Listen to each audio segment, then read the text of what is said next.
Just going to say, hold on to your bonnets here. Because today I'm going to use some words that are going to make some people uncomfortable, or, they're just uncomfortable with the word. I don't know. I'm going to let you figure out which words you might be uncomfortable with. But perhaps, maybe, by the end of all of this, you won't mind them as much. No promises. Here goes. All right. The construction of God, big G, little g, you decide. The construction of God that most of us inherited has always been defined in terms of power. God is all-powerful, all-seeing, and is in control of all creation, destruction, and recreation. All right? That's the Hebrew Bible, full of it. Okay. Maybe you inherited a slightly updated version of a supernatural, that is above nature, not within nature, a supernatural God that created everything and set everything in motion and then stepped back. That's known as deism, that a deity created it and then steps back. Maybe that's the guide that you were given. These are the God constructs that so many of us have rejected. The omnipotent God that judges and punishes, or the deist God that creates capriciously and then is unresponsive thereafter. In both cases, I want you to see that the most salient feature of this construct is power from above or outside, this power above. And I've written it here. Shudder. Maybe it's because I'm short. Maybe it's because I'm female. Maybe it's because I've kind of got tawny colored skin. Maybe it's because I have been the victim of power from above upon me being powerless. I don't really like to bake that into my understanding of the holy. When I started rejecting, that's one of the first things I rejected. What if we go ahead and flip that old construction of a supernatural omnipotence? What if our understanding of God becomes less about power and more about creativity and relationship? What if we toss out that old veneration of eternal being more valued than change? What if we consider change to be the expression of perfection? Creation, perishing, recreation become the holy waves, and interaction, relationship, growth. What if those are what we construct our understanding of what God is?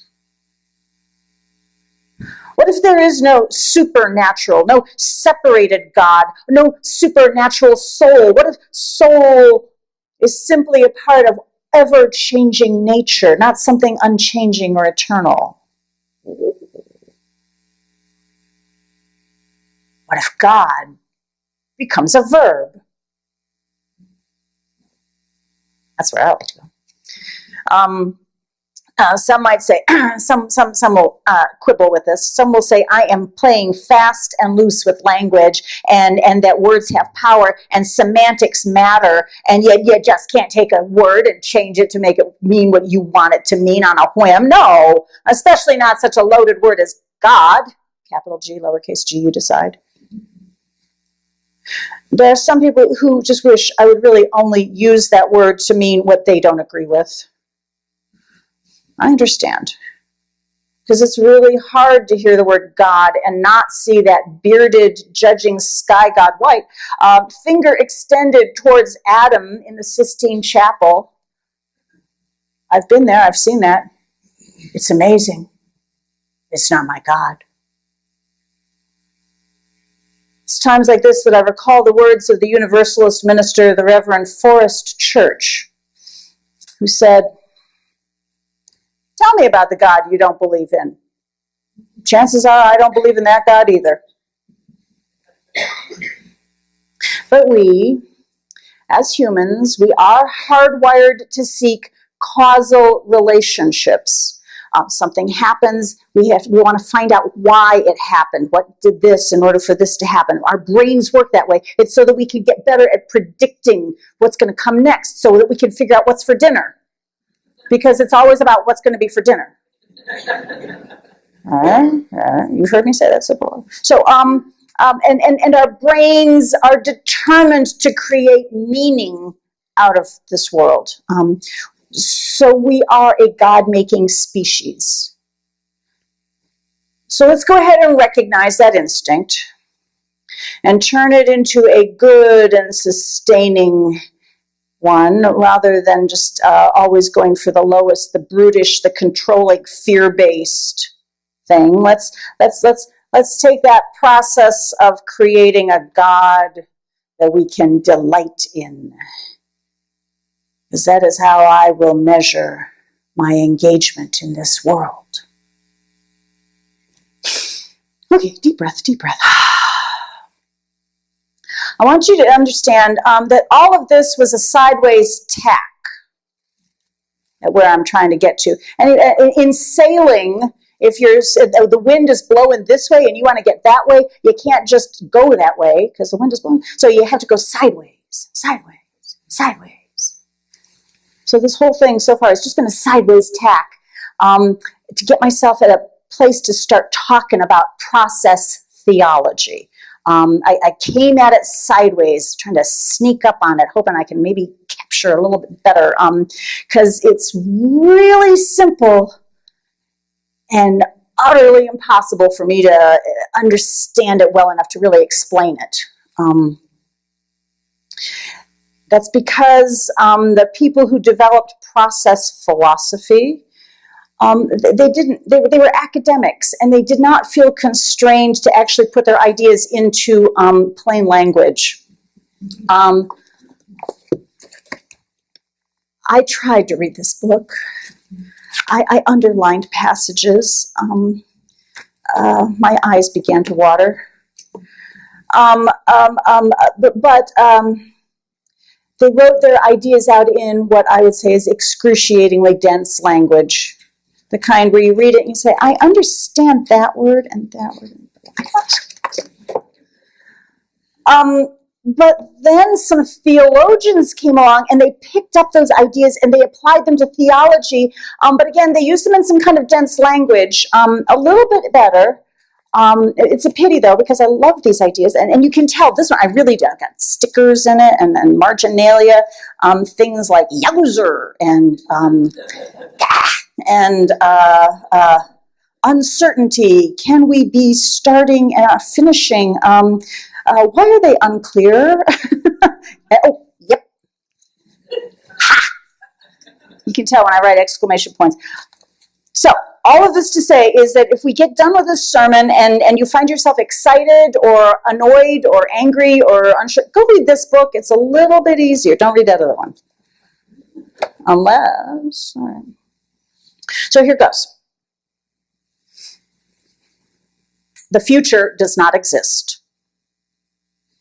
The past has already happened, and it no longer exists, except in our memory. All we have is the right now, and the right now, and the right now, which is always becoming right now.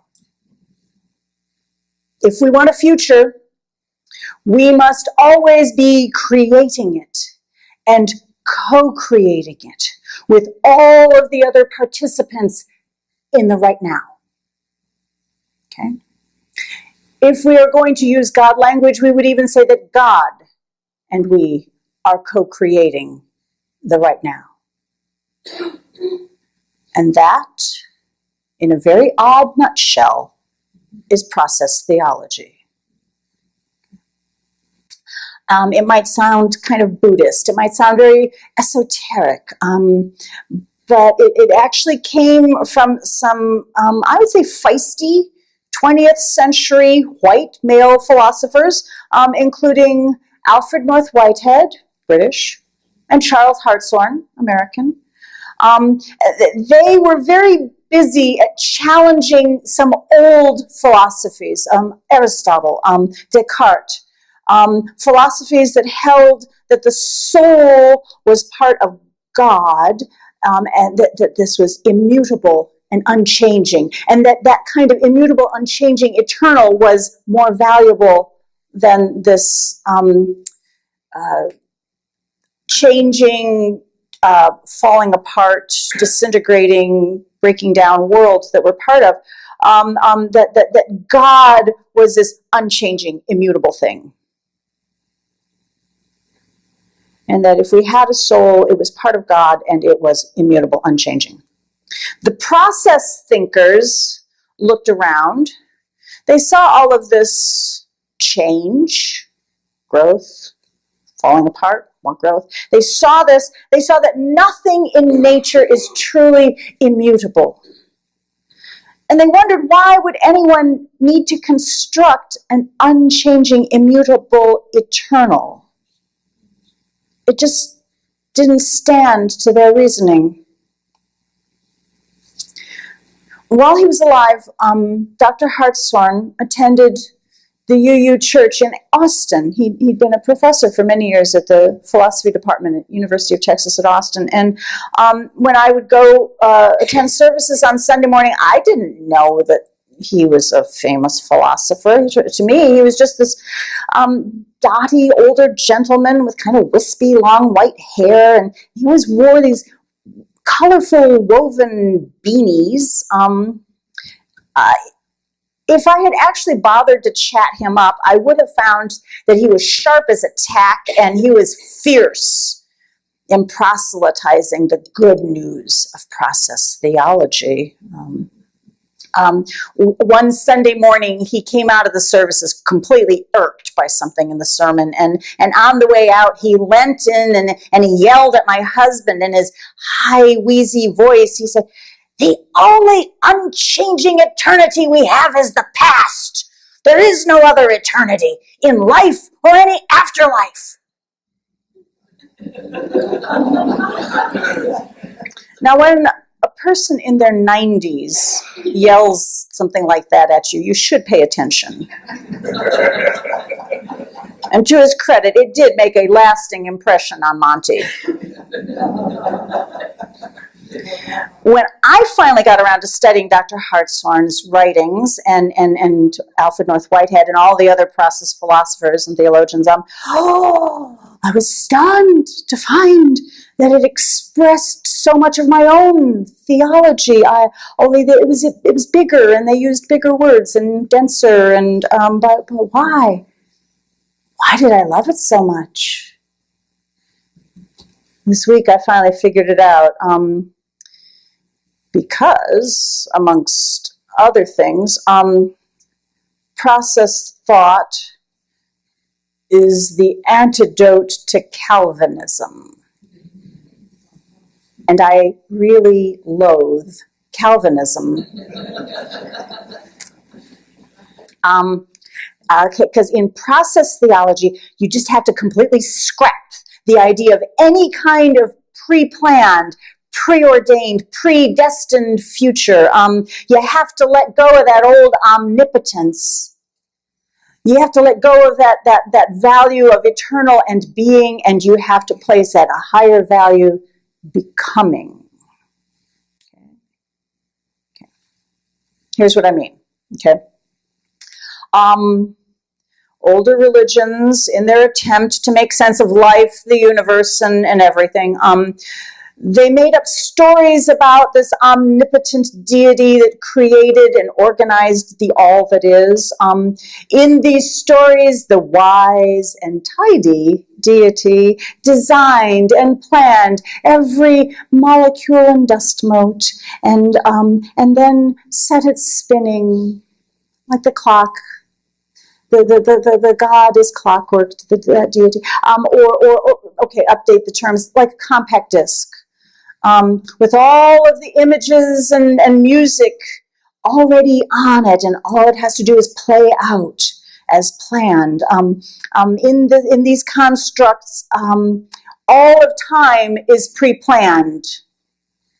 To use an older visual, a scroll that's already written, and it's just unrolling.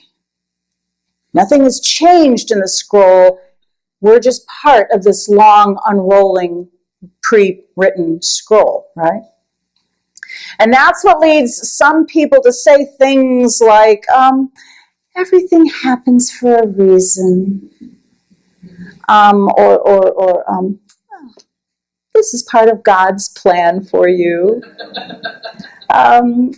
Which I know that could provide comfort. Or it might make you think that God's plan for you is to suffer horribly.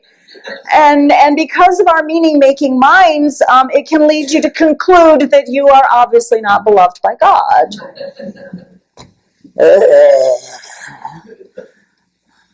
I am so sorry if that has ever happened to you.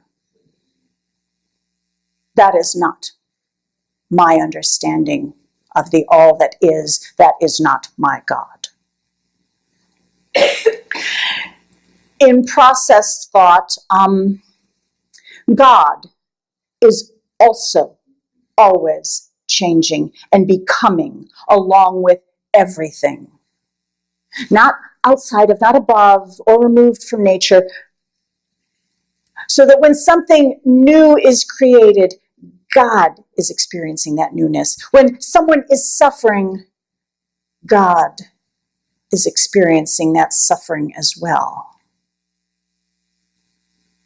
In process thinking, you are a constant culmination of all of your previous experiences rolling forward, like the cresting edge of a wave in a river. And all of us are creating the flow of that river. Okay. In process philosophy, time is not some kind of fixed background that we're passing through. It's more in keeping with modern physics that rejected the Newtonian view of time and space as fixed frameworks. In this, time is just the passage of the now and the now, over and over. Okay. That was some of the what and a little bit of the so what, and now we have to get to the now what, and I'm afraid words are really not really cooperating with me here.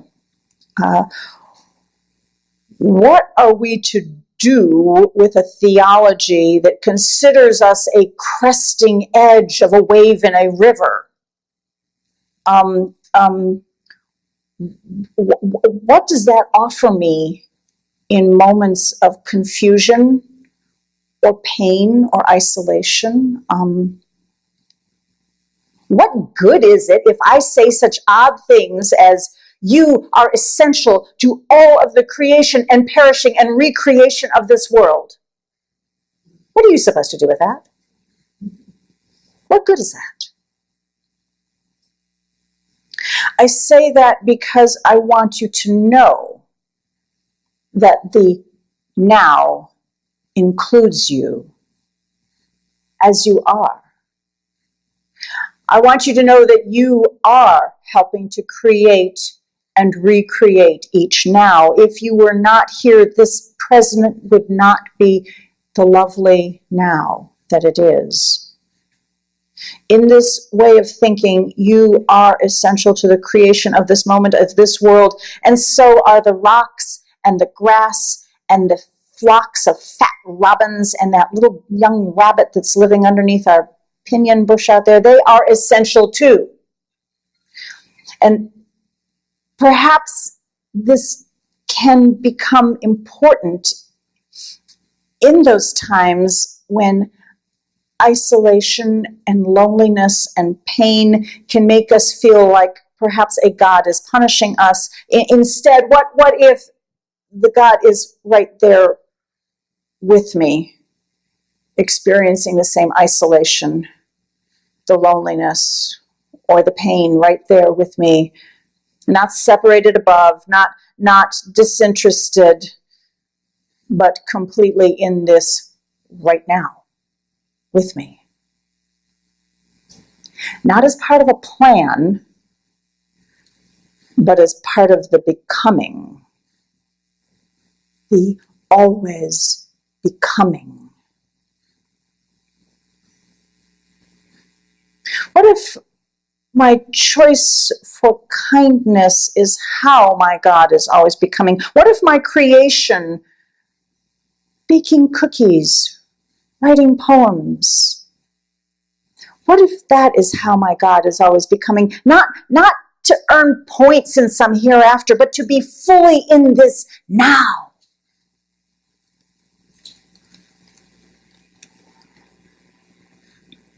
I knew things were getting out of hand when I started to argue with Dr. Hartshorn, because if he says the only eternal we have is the past, but I know in my own flickering mind, my memory is rewriting things, and so how can that be eternal? And oh heavens, it's time to shut it down. Put the books up. Because in this river, there are moments when I am in over my head and I find myself flailing and splashing. It is so much easier to quit fighting. Quit fighting the current and float. Because in that moment, I see this beauty. I will see you in the now, and the now, and the now, which is where we belong. Blessed be.